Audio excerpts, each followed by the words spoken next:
अस्सलाम वालेकुम नाज़रीन, मैं हूं मंसूर अली खान। प्रोग्राम में आपको खुशामदीद कहेंगे। नाज़रीन, आज 9 मई के हादसे को 1 साल मुकम्मल हो चुका है। आज 9 मई के सिलसिले में मुख्तलिफ तकारीब भी मुनक्किद की गई, शहदा को खराज तहसीन भी पेश किया गया। साथ ही साथ आज से 1 साल पहले जो वाक़या पेश आया था उसकी पुरजोर अल्फाज में मजम्मत भी की गई। पाकिस्तान तहरीक इंसाफ की जानिब से आज पूरे पाकिस्तान में सूबाई जो हल्के हैं उनके अंदर एहतजाज और रैलियों का प्रोग्राम बनाया गया था। आज साबिक सदर आरिफ अलवी साहब इमरान खान साहब से मिलने के लिए अडियाला जेल भी पहुंचे। ये उनकी गालबन पहली मुलाकात थी जहां पे वो अडियाला जेल में जाके उनसे मिले। दूसरी जानिब आज से चंद दिन पहले से ही ये सिलसिला शुरू हो गया था कि एक जानिब फ़ौज की जानिब से भी और दूसरी तरफ पाकिस्तान तहरीक इंसाफ की भी जानिब से माफ़ी के मुतालबे किए गए कि जनाब माफ़ी मांगी जाए, लेकिन दोनों साइड जो हैं वो अपनी अपनी जगह के ऊपर ही मौजूद हैं। मेरा सवाल यहाँ पे सीधा साधा आज के हवाले से ये है कि आज 1 साल के बाद क्या पाकिस्तान पहले से ज़्यादा सिक्योर है, पहले से ज़्यादा महफूज है? क्या तमाम स्टेक होल्डर्स जो उस वाक़े में मुलविस थे, जो विक्टिम थे या जो परपेट्रेटर्स थे, उन सब ने अपना अपना कोई सबक सीखा है? आज एक आम पाकिस्तानी उस 1 साल के बाद अपने आप को क्या महसूस कर रहा है? क्या वो इस मुल्क में अब ज़्यादा महफूज है? क्या हम मज़ीद पोलराइज हो गए हैं? इन तमाम सवालों के जवाब ढूंढने की कोशिश करेंगे। आज अपने पैनलिस्ट का जो मैं इंट्रोडक्शन कराऊंगा, ये मेरे लिए फ़ख्र की बात है कि मेरे फील्ड से ताल्लुक़ रखने वाले 3 सीनियर्स आज मेरे पैनल के अंदर मौजूद हैं। हमें ज्वाइन कर रहे हैं सीनियर तज्ज़ियाकार एंकर पर्सन मुजीबुर रहमान शामी साहब। बहुत बहुत शुक्रिया शामी साहब, it's a pleasure to have you on the show. हमारे साथ मौजूद हैं सीनियर एंकर पर्सन तज्ज़ियाकार नसीम ज़हरा साहिबा। नसीम साहिबा, थैंक यू सो मच, आपने अपना वक्त निकाला हमारे लिए। और हमारे साथ मौजूद हैं सीनियर तज्ज़ियाकार एंकर पर्सन कॉलम निगार जावेद चौधरी साहब भी। चौधरी साहब, बहुत बहुत शुक्रिया, आपने हमारे लिए वक्त निकाला। शामी साहब, मैं सबसे पहले आपसे आगाज़ करना चाहूँगा, 1 साल जो मुकम्मल हुआ है, इस 1 साल के बाद आप क्या देख रहे हैं? ये दूरियाँ मज़ीद बढ़ गई हैं, वैसी की वैसी हैं, या इनमें कुछ बेहतरी आई है? बिस्मिल्लाहिर्रहमानिर्रहीम। बहुत शुक्रिया खान साहब। देखें, जो 1 साल गुज़रा है उसमें हमारी सियासत जो है वो तो आलूदा हुई है। दूरियां बढ़ी हैं, कम नहीं हुई, तलखियां बढ़ी हैं और हम एक दूसरे से कट रहे हैं और कट गए हैं। और सबसे अहम बात यह है कि 1 साल गुज़रने के बाद भी हमारे जो मुख्तदर लोग हैं वो ये कह रहे हैं कि हम इन सब लोगों को कैफ़रे किरदार तक पहुंचाएंगे, जो लोग ज़िम्मेदार हैं उनको कटहरे में खड़ा करेंगे। तो आप मुझे बताएं कि 1 साल गुज़रने के बाद भी अगर ये सिर्फ दावे किए जा रहे हों और वादे किए जा रहे हों तो कौन इस पर इत्मीनान का इजहार करेगा? 9 मई को जो कुछ हुआ वो बहुत अफसोसनाक था, बल्कि शर्मनाक था। लेकिन वो ज़िम्मेदार कौन है और किसने क्या किरदार अदा किया, इस बारे में तो हमारे जो रियासती अदारे हैं उन्होंने अपने फ़राइज़, मैं नहीं समझता, अदा किए हैं। ठीक है। अभी तो अदलिया में ये बहस हो रही है कि ज़िम्मेदारों के ख़िलाफ़ कार्रवाई जो है फ़ौजी अदालत में होनी चाहिए या सिविल अदालत में होनी चाहिए। तो अभी तो यानी जो हमारी काबीना है उसके सामने आज एक रिपोर्ट पेश हुई है जो इंटरम काबीना के वज़रा ने मुरतब की थी जी।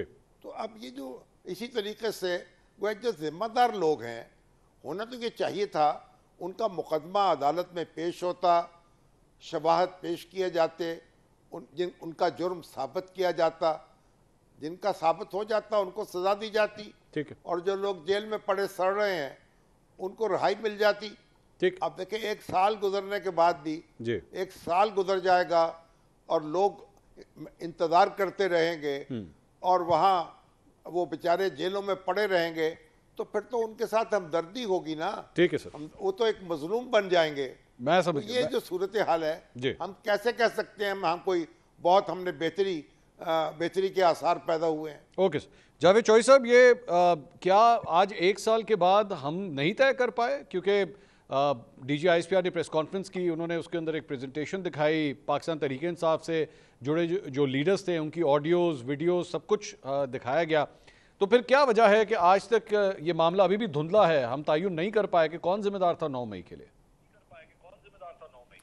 देखिए मंसूर साहब, ये 9 मई 2023 को एक वाकया हुआ था और बल्कि कई वाकयात हुए एक ही दिन में। और उस दिन स्टेट का फेलियर देखिए कि स्टेट उसको रोक नहीं सकी। हमारे पास कितनी ज़्यादा पुलिस फोर्स है, हमारे जो सीक्रेट एजेंसीज हैं वो कितनी ताकतवर है, हमारी कितनी बड़ी फौज है, एटमी पावर है हम पाकिस्तान। हमारे जो एडमिनिस्ट्रेशन है, जो सिविल सर्विस है, उसका वॉल्यूम देख लें, उसका बजट देख लें। लेकिन इस सब के बावजूद 9 मई का वाकया हुआ और चंद हजार लोग निकले थे, हजार भी नहीं थे, बल्कि कुछ लोग, लाहौर में तो ये कहा जाता है चंद 100 लोग थे। ठीक है। तो चंद 100 लोग घरों से निकले, इकट्ठे हुए, फिर उसके बाद कोर कमांडर के घर पहुंचे, गेट तोड़ा, अंदर आए, पूरे जो कोर कमांडर का घर था उसको बर्बाद कर दी, एवं मस्जिद को आग लगा दी और स्टेट उसको रोक नहीं सके। तो पहला जो फेलियर ये था कि वो 9 मई 2023 को स्टेट ने मुकम्मल तौर पे साबित कर दिया कि हम फेल्ड हैं और अगर इस टाइप का कोई वाकया हो तो हमारे पास कोई ऐसा मैकेनिज्म नहीं कि हम लोगों को रोक सकें। इतनी ज़्यादा लाहौर के अंदर वाटर कैनन्स थी, आप कम से कम वही यूज़ कर लेते। जो स्पेशल हमारी फोर्स हैं, स्पेशल फोर्सेस हैं, उनका तो काम ये होता है कि इस किस्म के डिज़ास्टर से बचाना पाकिस्तान को।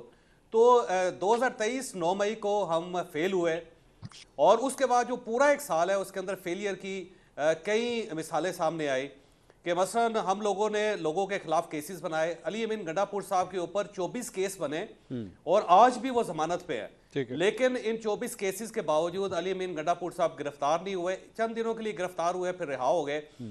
और उसके बाद उन्होंने इलेक्शन लड़ा, इलेक्शन लड़ने के बाद वो 2/3 मेजॉरिटी के साथ खैबर पख्तूनख्वा में चीफ मिनिस्टर हैं। फिर शहरयार अफरीदी साहब की वीडियो दिखाई गई जिसमें वो कह रहे हैं कि जी GHQ हमने जाना है। आज शहरयार अफरीदी साहब 1 साल बाद ना सिर्फ MNA हैं बल्कि वो बाकायदा टेलीविजन शोज पे बैठ के गुफ्तगू भी कर रहे हैं और वो ये बता रहे हैं कि हमने अगर डील करनी है तो हमने आर्मी चीफ के साथ करनी है और DG ISI के साथ करनी है।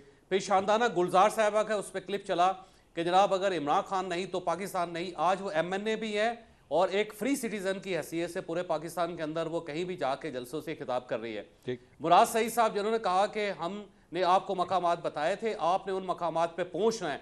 रियासत 1 साल में उनको गिरफ्तार नहीं कर सकी, उन तक पहुंच नहीं सकी। तो दूसरा फेलियर यह है कि 1 साल के अंदर ना हम लोगों का तयन कर सके कि उन लोगों ने क्या जुर्म किया है, ना उनके केसेस सामने आ सके, ना उनका ट्रायल सामने आ सका, ना उनकी इंक्वायरी सामने आ सकी। और तीसरा डिजास्टर जो सबसे ज्यादा खौफनाक है कि हमने पाकिस्तान तहरीक इंसाफ को शर्मअंगेज पार्टी साबित किया, हमने साबित किया कि ये जिम्मेदार है। लेकिन इमरान खान साहब अगर आप 9 मई 2023 को देखें तो उस वक्त वो जनरल आसम मरीर का नाम नहीं ले रहे थे, वो यूनिफॉर्म में तस्वीरें नहीं लगा रहे थे, ना वो यूनिफॉर्म की तौहीन कर रहे थे। लेकिन 1 साल बाद वो आसम मरीर साहब का नाम भी ले रहे हैं। वो ये कह रहे हैं कि अगर मेरी बेगम को कुछ हुआ तो मैं क़यामत तक इनका पीछा करूंगा, ये जिम्मेदार होंगे।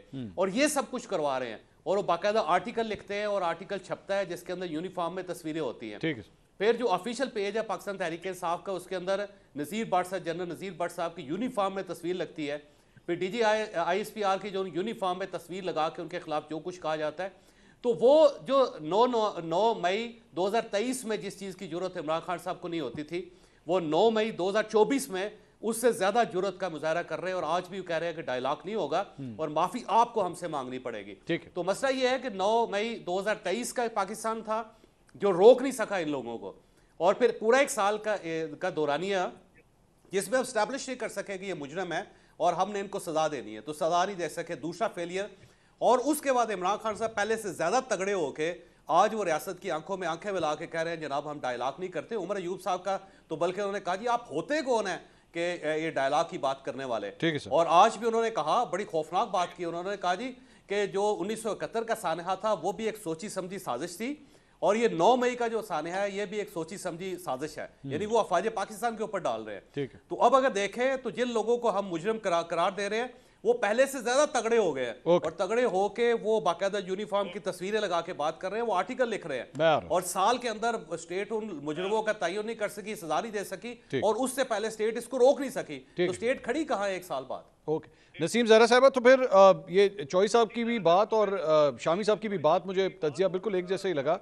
तो फिर आज 1 साल के बाद जो एक्चुअली हम लोग कह रहे थे कल्प्रिट्स हैं वो एक विक्टिम के तौर पे सामने पेश किए जा रहे हैं कि जनाब एक्चुअल विक्टिम्स तो ये हैं, इनके साथ ज्यादती हुई है।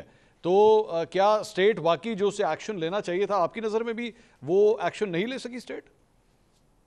जी शुक्रिया मंसूर। मुझे लगता है कि शामी साहब और जावेद चौधरी साहब बड़ी मुख्तलिफ बात कर रहे थे। जावेद चौधरी साहब कह रहे थे ये जो मामला उनके कहने के मुताबिक जो मुझे समझ आई, जो दुरुस्त करने चाहिए थे वो दुरुस्त हुए नहीं। यानी कि जिनको सजा देनी चाहिए थी उनको सजा नहीं दी, जिनको यानी सजा दे के कमजोर उनको होना चाहिए था वो और ताकतवर हुए, जो पहले बोल नहीं सकते थे अब और ज्यादा बोल रहे हैं। मेरा ख्याल है शामी साहब तो कुछ और फरमा रहे हैं। वो तो कह रहे हैं ये ब्लंडर्स हैं और वो कह रहे हैं कि हम किस तरह की मसनूई चीजों को आगे लेके चल रहे हैं। मुझे थोड़ा सा इस पे आने दीजिएगा कि देखिए आज और एक साल पहले में फर्क इस तरह से कुछ नहीं है कि दोनों साइड्स अपनी अपनी बात कर रही हैं। जो फौज है, आपको मुझे तो सबको नजर आया ना कि वायलेंस हुआ था और आप और हम जैसे सब लोग कह रहे थे कि जी कानून जो है वो हरकत में आए और सजा दे जिनको सजा देनी है। लेकिन हमने उसके बरक्स क्या देखा? हमने उसके बरक्स देखा कि एफआईआर का अंबार लगा हुआ है और मजायका खेज। एक तो भाई सबसे पहले मंसूर मामला ये है कि भाई सजा क्यों नहीं दी जाती। आज मैं सुन रही थी आसिफ अली जरदारी साहब की जो स्टेटमेंट मैं पढ़ी थी आज के हवाले से जो उन्होंने दी, मुझे लगा बड़ी वो वजनी स्टेटमेंट थी। उन्होंने कहा कि जी ये सियासी तौर पे एक इन्होंने इतना जो एक साल पहले की गड़बड़ की, उनके अल्फाज सख्त थे, जो उन्होंने कहा कि जो किया और उनको सजा मिलनी चाहिए, अब तक सजा क्यों नहीं मिली।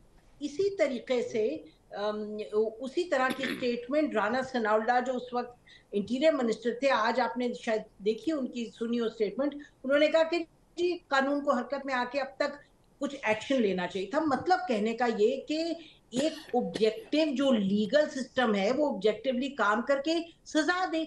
ये तो एक मजाक बन गया। देखिए ना, आपके पास स्टेट पावर ऑफ अथॉरिटी, आप जो मर्जी करें, जो मर्जी बात करें। दूसरी तरफ से अब ये तो मेरा ख्याल है दुरुस्त नहीं कहना कि सोशल मीडिया शैतानी मीडिया। बात है सोशल मीडिया, वहां भी बात होगी। आपके पास रियासती वो है कि भाई सब टेलीविजन एक बात करें। चलें जी, बात ये है कि दोनों तरफ एक आर्ग्यूमेंट चल रही है। हम किसी उस मकाम पर नहीं पहुंचे जहां के हम ये कहें मंसूर के जी चले कम से कम वो मामला तो सेटल हुआ ना, अब आगे चलते हैं। बात ये कि बिलावल भुट्टो ने ये कहा कि जी आप ये जुडिशियल कमीशन बनाए।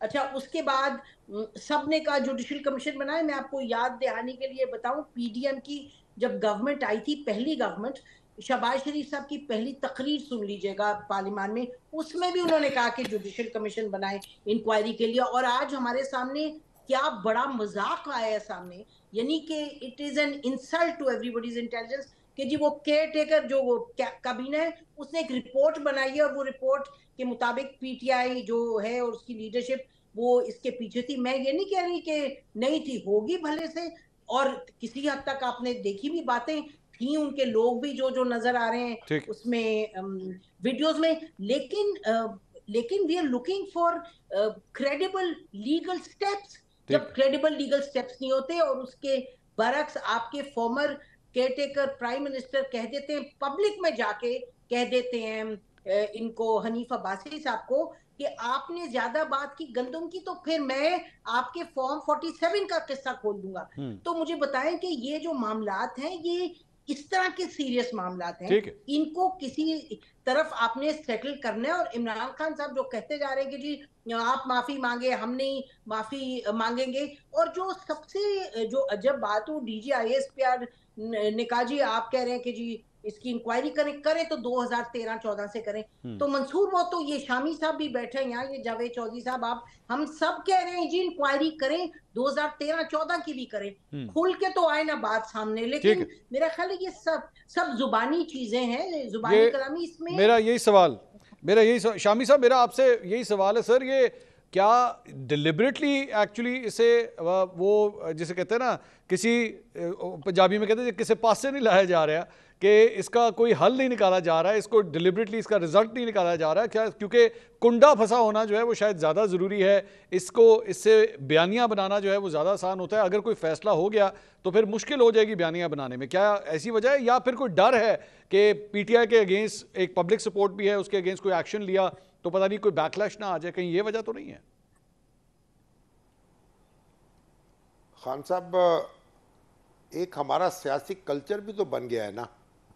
अगर हम माजी में देखें, मुझे आप बताएं पाकिस्तान में कितने हंगामे हुए हैं, हाँ, कितने मजारे हुए हैं, कितने अदारों पर हमले हुए हैं, कितने लोग मारे गए हैं, कितनी अमलाक को नुकसान पहुंचा है, कितनी जानें ज़ाया हुई हैं। किसी एक हंगामे, किसी एक मजाहरे, किसी एक हमले में किसी शख्स को सजा हुई है? किसी को पकड़ा गया है? आप हमारी 75-77 साल की तारीख उठा के देख लीजिए। जॉय साहब मुस्कुरा रहे हैं आपकी बात पे। अब मुसलसल हमारे यहाँ एजिटेशन जो है, एजिटेशन का तो हमें एक मर्ज लाक हो चुका है। और हमारे यहाँ लोग मुख्तलिफ औकात में मुख्तलिफ जमातें, मुख्तलिफ रहनुमा सड़कों पर रहे हैं जी। कभी उसका जवाब था, कभी जवाब नहीं था। और उसके बाद आप अंदाजा लगा लें, सैकड़ों लोग, हजारों लोग मारे गए हैं, हजारों अमलाक जो हैं उनको नुकसान पहुंचा है, अदारे जो हैं वो बर्बाद हुए हैं। लेकिन उसके बाद फिर हमने हंसकर मामला टाल दिया है और आगे बढ़ गए हैं। ठीक है, यहाँ सुप्रीम कोर्ट पर हमला हुआ, यहाँ पार्लियामेंट पर हमला हुआ, यहाँ मस्जिदों पे हमले हुए। और हमने तो जब हमने कल्चर ये बनाया है, तो अब जब आप ये बात कर रहे हैं या हम ये बात कर रहे हैं, तो अब लोग उसको भी समझा जा रहा है एक मजाक में बात हो रही है। और जिस तरह बस हम बयानात जारी करते रहते हैं, अपना अपना बयानिया लोग बयान करते रहेंगे, ठीक है, और बात आगे बढ़ जाएगी। ठीक है, ठीक है। यानी कोई हमारी रियासत जो है वो कोई सीरियस हुई है इस तरह के मामलात में कि अब उसकी हम सीरियसनेस पे यकीन कर लें, या उसको अब हम देखें कि भाई कोई नतीजा खेज इकदाम करने वाले हैं। बड़ा अच्छा। यहाँ तो ये है जी कि जी जी शाम से। ए के अलिफ कार्रवाई करता है, बे को पकड़ लिया जाता है, हाँ, बे काम करता है, जीम को कैद हो जाती है। तो यहाँ तो हमने हर काम में सियासत की है, और मेरे ख्याल अब भी हो रही है। तो जावेद चौधरी साहब, ये मुझे अब जाहिर बात है, आप तीनों भी मेरे सीनियर्स हैं। 2017-18 की बात है, हमें उस वक्त यही बताया जाता था कि जनाब नवाज शरीफ के नाम के ऊपर क्रॉस लग गया है, अब नहीं, ख़त्म, नवाज शरीफ ख़त्म शोध। अब हमें पिछले साल 1.5 साल से भी हालात और वाक़यात यही बताते हैं कि इमरान खान साहब ख़त्म शोध, वो जेल में भी मौजूद हैं। कई सहाफ़ी भी इस बारे में तबसरा और तज्जिया करते हैं। तो शामी साहब जो कुछ बता रहे हैं और जो हालात और वाक़यात हैं, फिर इसका मतलब है कि फिर खान साहब का भी रिटर्न हो ही जाएगा, एक ना एक दिन मामला सेटल हो ही जाएंगे, आज ना सही कल सही। लेकिन सर ये तो सर रिसेंट है ना, 2017-2018 जी। मुझे तो 32 साल हो गए, और मेरा ख्याल है शामी साहब को तो 60 साल के करीब या 50-55 साल के करीब हो गए इस प्रोफेशन में। हर दौर में यही महसूस होता है और हर दौर में यही कहा जाता है। मियां नवाज शरीफ साहब ये कहते थे कि मोहतरमा बेनज़ीर भुट्टो का मैंने चैप्टर क्लोज कर दिया है और अब ये वापस नहीं आ सकेंगी, वो वापस आई। फिर उसके बाद पाकिस्तान पीपल्स पार्टी ये क्लेम करती थी। फिर उसके बाद जनरल परवेज़ मुशर्रफ साहब का दौर आया, आप देखें उसमें तो उन्होंने दोनों को अबैंडन कर दिया था। उन्होंने कहा जी ओवर माई डेड बॉडी, और उसमें शामी साहब मौजूद थे जब उन्होंने कहा था कि इनकी वापसी कभी नहीं हो सकेगी, मेरी लाश से गुजर के आना पड़ेगा। फिर उसी बेनज़ीर भुट्टो के साथ उन्होंने NRO किया, उनके साथ एग्रीमेंट किया, दोनों इकट्ठे बैठे अबू धाबी। फिर मियां नवाज शरीफ साहब को यहाँ पे लाया गया, मियां नवाज शरीफ साहब यहाँ पे आए। फिर उसके बाद इमरान खान साहब का दौर आया, फिर उस वक्त कहा गया कि दोनों फारिग हैं। ये पाकिस्तान के अंदर एक खेल चल रहा है जी। और अभी भी अगर इमरान खान को सजा नहीं हो रही तो एक इनसिक्योरिटी है स्टेट के दिल में, और वो इनसिक्योरिटी ये है कि अगर इमरान खान को मुकम्मल तौर पे अबेंडन कर दिया गया, फारिग कर दिया गया, तो उसके बाद जो एक नेक्सस डेवलप हो रहा है आसिफ अली सरदारी का और मियां नवाज शरीफ का, तो फिर ये वही नैरेटिव ले लेंगे जो इस वक्त इमरान खान साहब ले रहे हैं कि वोट को इज्जत दो और हम नहीं घबराएंगे, हम आगे बढ़ेंगे और ये नहीं चलेगा। तो ये सिर्फ इनको अपने औकात में रखने के लिए, मैं माफ़ी चाहता हूँ लफ्ज़ बड़ा खौफनाक है ये, लेकिन एक्चुअल यही है कि उन सबको अपनी औकात में रखने के लिए, अपनी पेंट पे रखने के लिए इमरान खान साहब जिंदा हैं। इमरान खान साहब सियासी तौर पे जिंदा हैं। इमरान खान साहब जो है उनकी पार्टी है, इमरान खान साहब ने इलेक्शन लड़ा है, इमरान खान साहब को वोट मिले, इमरान खान साहब की गवर्नमेंट है। क्योंकि सबको पता है कि अगर इमरान खान साहब फारिग हो जाते हैं तो फिर ये दोनों जो होंगे ये वही काम करेंगे जो इमरान खान साहब इस वक्त कर रहे हैं। और इमरान खान साहब जो है उनके ऊपर ये दोनों एक तलवारें हैं जो लटकी हुई है, तो उसी से ये सिस्टम चल रहा है। शामी साहब जैसे बात कर रहे थे ना कि जी ये देखें इतने बड़े बड़े सानहे हुए और उनकी ना कोई इंक्वायरी हुई, ना किसी को फिक्स किया गया, ना किसी को सजा दी गई। तो शामी साहब से मेरी रिक्वेस्ट है कि सर, पाकिस्तान का जो सबसे बड़ा सानहा था वो 1971 का सानहा था जी।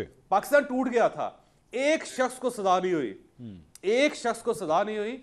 और जो हमूदुर रहमान रिपोर्ट थी वो आप खुद अंदाजा लगाए, जनरल परवेज मुशर्रफ साहब के दौर में वो लीक हुई थी, लीक होके वो इंडिया में छपी। तो उसके बाद फिर इसके कुछ चैप्टर जो है फौज पाकिस्तान को, रियासत पाकिस्तान को, गवर्नमेंट ऑफ पाकिस्तान को रिलीज करना पड़ गया। और अगर वो लीक ना होती, वहां ना छपती, तो आज भी वो रिपोर्ट जो है वो किसी न किसी तय खाने में पड़ी होती। ठीक। और जो जो लोग जिम्मेदार उसको करार दिए गए थे, सब लोग बाकायदा इक्तदार में आए, उन्होंने बड़ी ज़बरदस्त ज़िंदगी गुजारी। उनमें से बहुत सारे लोग नेचुरल डेथ हुई, फिर उन्हें बाकायदा सेरेमनी करके उनको दफन किया गया। कोई एक शख्स बताए जिसको हमने कैफरे किरदार तक पहुंचाया हो या जिम्मेदारी फिक्स की हो। तो जब 1971 के सानहे की हमारी ये अप्रोच है, तो ये तो फिर उसके मुकाबले में कुछ भी नहीं है। 9 मई को 1971 के सामने रख के देखें आप, तो आपको नजर आएगा कि 90,000 हमारे फौजी इंडिया की कैद में चले गए थे। आधे से ज्यादा पाकिस्तान, क्योंकि ज्यादा पाकिस्तान वो था और वो हमसे ज्यादा पाकिस्तानी थे क्योंकि उन्होंने मुस्लिम लीग बनाई थी। और पाकिस्तान और इंडिया की तकसीम की तहरीक जो है वो बंगाल से स्टार्ट हुई थी। तो वो हमसे ज्यादा बड़े पाकिस्तानी थे। जब वो छोड़ के चले गए तो उसके ऊपर कोई ना इंक्वायरी बनी, ना किसी को फिक्स किया गया, ना किसी को सजा दी गई। तो ये 9 मई तो उसके मुकाबले में कुछ भी नहीं है। इसको तो हजम करते हुए हमें 2 दिन लगेंगे जी, और हमने हजम कर लिया है। आज देखे हुकूमत पाकिस्तान जिसके दौर में ये वाकया हुआ था, वो सब लोग कैमरों के सामने बैठ के कह रहे हैं जी कि किसी को हमें माफ नहीं करना चाहिए, इसकी बारी इंक्वायरी होनी चाहिए, दूध का दूध और पानी का पानी होना चाहिए। भाई, ये वाकया आपकी हुकूमत में हुआ है। हाँ। इसको दूध का दूध और पानी का पानी आपने करना था। हाँ। सजाएं आपने देनी थी, गिरफ्तारियां आपने करनी थी।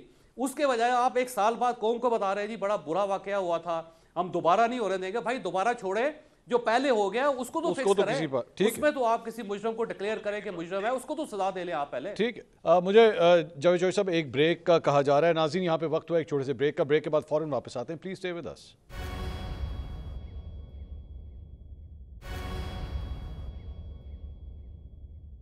नाज़रीन, welcome back after the break. 9 मई को 1 साल मुकम्मल हो चुका है। बड़ा सीनियर पैनल आज हमारे साथ प्रोग्राम में मौजूद है। नसीम ज़हरा साहब, आपसे पूछना चाहूँगा। नसीम ज़हरा साहब, तो फिर मैं जो बात अभी तक समझा हूँ वो ये है कि ये जो कुछ भी एक मैडनेस जिसे हमें नज़र आ रही है, तो there is a method in this madness. मतलब मौजूदा हुक्मरानों के लिए एक हवा बनाया गया है कि फॉल इन लाइन वरना खान आ जाएगा। You agree with that? नहीं जी, I don't agree with that. मेरा ख्याल है कि आप मुझे बताएं कि कौन सी कोशिश नहीं की गई कि पीटीआई को बिल्कुल तहस नहस किया जाए। मेरा ख्याल है कि जो आपने देखा कि फरवरी 8 को जो सामने रिजल्ट आया और जो फिर फॉर्म 47 ने किया और आपने अपने वीलॉग्स उस पर खूब किए हैं, बहुत से किए हैं, तो आप तो जानते हैं कि ये हवा तो नहीं किसी ने बनाया, ये तो एक मैंडेट मिला ना, एक कौम ने वोट तो किया था। मतलब इमरान खान के 100 ब्लंडर्स की हम बात कर सकते हैं यहाँ, लेकिन यहाँ बैठ के हम अगर सच बोलें तो सच तो ये है कि ही गॉट द वोट्स। और वो तो आपके फॉर्मर प्राइम मिनिस्टर ने कह दिया इतनी खुल के, और आपको मालूम है कितने कितने कैंडिडेट्स आए, आपके साथ भी आके बात की। तो ये नहीं कि मैं नहीं मानती कि ये कोई इस वक्त कोई इस्टेब्लिशमेंट इमरान खान को कोई दे रही है, लीवे दे रही है कि जी ठीक है आप बचे रहें। बात ये है कि जो हम बातें कर रहे हैं, कोर्ट ऑफ लॉ में कौन कौन सी बात गई है और कोर्ट ऑफ लॉ में वो प्रूव हुई है। बात ये कि एक बात करना होता है और एक जो एविडेंस होता है, does it stand the test of the court. ये बहुत बड़े सवाल हैं, ये बुनियादी सवाल हैं। मेरा ख्याल है एक जेन्युइन इशू यहाँ है कि आप जो प्रोसेस है उसको आप आगे तक नहीं लेके जा रहे। अब आगे तक क्यों नहीं लेके जा रहे, उसमें आपके सामने है, कोशिश तो की गई है। इद्दत का केस भी सामने आ गया, तोशा खाना का भी आ गया, 190 मिलियन पाउंड्स का भी आ गया, कितने कितने केसेस नहीं किए गए। तो मेरा नहीं ख्याल कि Imran Khan is being propped up to scare the others. I think Imran Khan कानूनी तौर पे या तो कह दें आपके सारे के सारे जो जजेस हैं वो प्रो इमरान खान हैं। अगर ऐसी बात नहीं है तो केसेस तो चल रहे हैं, वो देखिए इसमें नसीम साहब, मैं कदा कलामी की माजरत, ये तो फैक्ट है कि जो उनको सजाएं भी दी गई। अच्छा, Chaudhry sahab wants to say something. Chaudhry sahab आप बात कीजिए, फिर मैं बोलता हूँ। सर देखिए, 2 चीजें हैं कि अगर फर्ज करें कि अदलिया इसकी जिम्मेदार है और अदलिया ने सजाएं नहीं दी, तो प्राइम मिनिस्टर साहब जाके चीफ जस्टिस ऑफ पाकिस्तान से मिलते, अगर 6 जजेस के खत पे chief justice of Pakistan prime minister को बुला सकते हैं और प्राइम मिनिस्टर वहां पे जा सकते हैं, तो 9 मई के सानहे पे प्राइम मिनिस्टर जाके क्यों नहीं कन्विंस कर सकते जज साहब को कि जनाब ये कौमी इशू है, इसको हर सूरत हमें रिजॉल्व की तरफ लेके जाना है। तो आप एक छोटे इशू पे जो 6 जजेस का इशू था उस पे तो आपने कमीशन बना दिया, आप चल के चले गए चीफ जस्टिस ऑफ पाकिस्तान के पास और चीफ जस्टिस साहब ने आपको बुला लिया।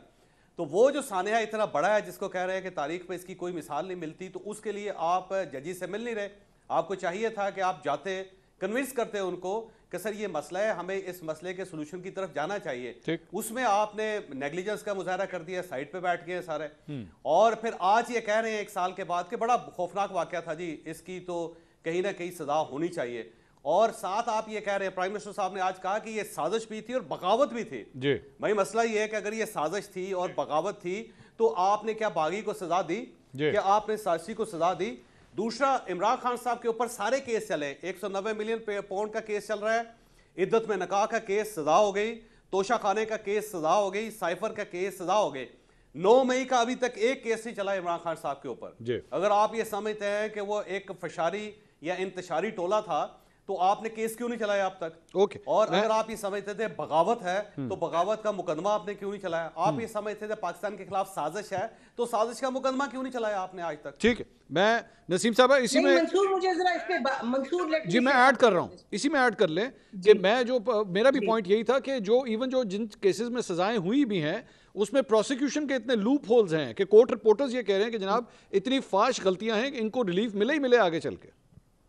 जी, तो मैं यही कह रही थी कि देखिए बात ये नहीं है कि प्राइम मिनिस्टर जाके उनसे कहें जी आप ये करें, कोर्ट से ये कहें। सवाल तो ये ना कि जो एविडेंस है, कितना एविडेंस है, और ये भी नहीं कि केसेस चल नहीं रहे। मुझे बताइएगा कि केसेस तो चल रहे हैं, जो लोग अंदर जेल में उनके खिलाफ भी चल रहे हैं। इमरान खान के खिलाफ अगर if I am not wrong 3 cases चले थे इसी हवाले से।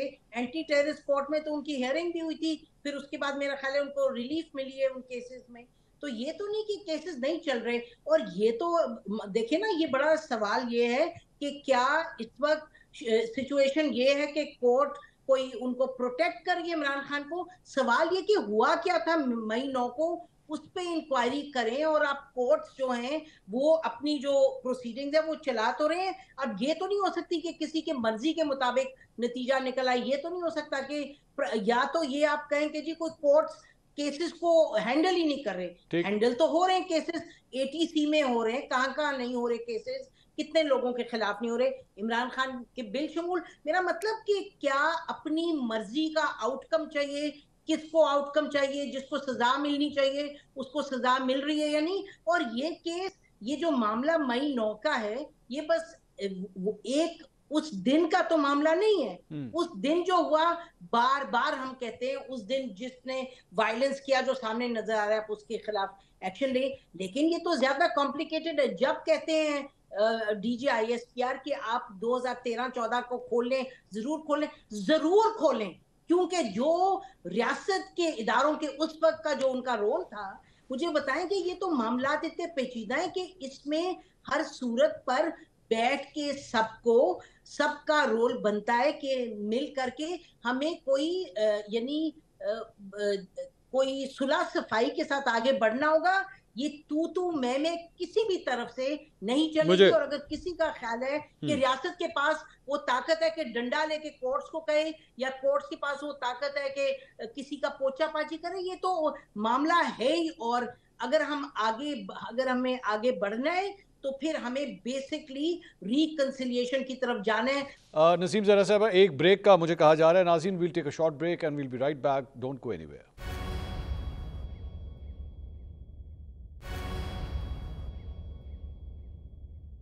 नाज़रीन, welcome back after the break.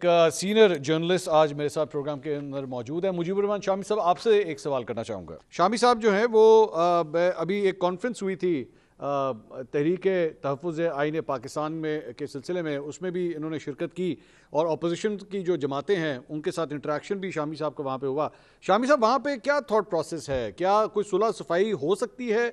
क्योंकि राना सनाउल्लाह साहब कल हमारे शो में मौजूद थे, उन्होंने कहा कि खान साहब को चाहिए हमसे बात करें, हमसे बात करें और बगैर शर्त के बात करें, ना हमारी कोई शर्त हो ना आपकी कोई शर्त हो, लेकिन बात आपको हमसे करनी पड़ेगी। जहां बात करने की आप कोशिश कर रहे हैं वहां पे बात नहीं होगी, सियासतदानों को सियासतदानों से बात करनी पड़ेगी।